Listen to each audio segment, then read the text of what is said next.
এবং ছোট ভাইদের অভিনন্দন জানিয়ে আমি আমার ছোট্ট বক্তব্য শুরু করছি।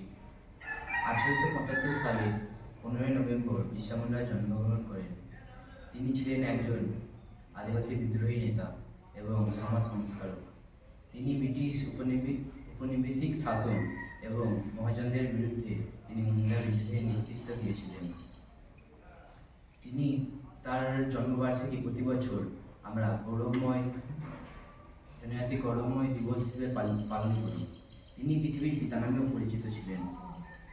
তার কর্মক্ষেত্রের প্রধান স্থান ছিল ঝাড়খণ্ডের রাঁচি অঞ্চল। তিনি একজন স্বাধীনতা সংগ্রামী ছিলেন।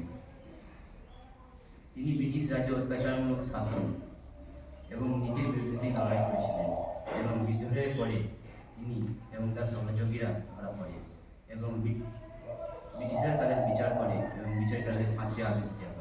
কিন্তু ফাঁসির আগে বিরসা মুন্ডার রাঁচি জেলে কলেরা রোগে 1919 সালে মৃত্যুবরণ করেন।